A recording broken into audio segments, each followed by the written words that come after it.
I uprooted my whole life and moved from Canada to Ireland. My goal? To see as much of this country as possible. But here's the problem, I have barely scratched the surface. So today is another step forward in fixing that issue. Welcome to day 123 of restarting my life in Ireland. Today, Sarah and I are gonna go check out the Viking Museum. It's a little uncommon that we get days off together, so anytime we do, we have to capitalize. Even by itself, Dublin has a lot you can do, and Sarah loves museums. Her whole TikTok was a lot of museums and bog bodies, but I'm kinda dumb and I need something immersive, and if there's a chance to mess around in it even, I'm in. Look at that big old Viking cathedral over there. We've been watching the Viking show at home, and Dublinia just seemed like the perfect excuse to get out there and do something new. Motherfucking Olaf the White. He's a big boy. This place was really interactive, and they really made an effort to make it feel like you stepped back in time. That being said, I still took the piss wherever I could. Sarah, can you tell me where the legendary Viking Bjorn to be Wild is located? I'm gonna need you to shut up. What about the other legendary Viking? Can you tell her? Dublinia really encourages you to play and get immersed into it, and that's what I found really fun, because you could interact with the displays. Am I being trafficked? Yes.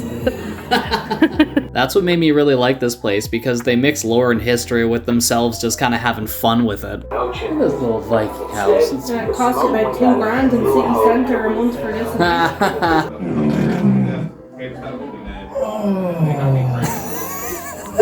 That is literally my old roommate every day when he'd come home to shit. Everything in there was meant to really insert you into the timeline and give you a feel for what it was like, instead of just looking at it through glass and reading a plaque of information on it.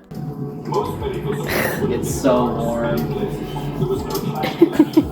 It was set up kind of like a linear maze where you started in the village and then you walked off to find a whole bunch of other things. And beyond the weapons and villages, they had a whole section set up for the Black Death, which was, of course morbid, but pretty sick either way. Sarah, look, it's a leper.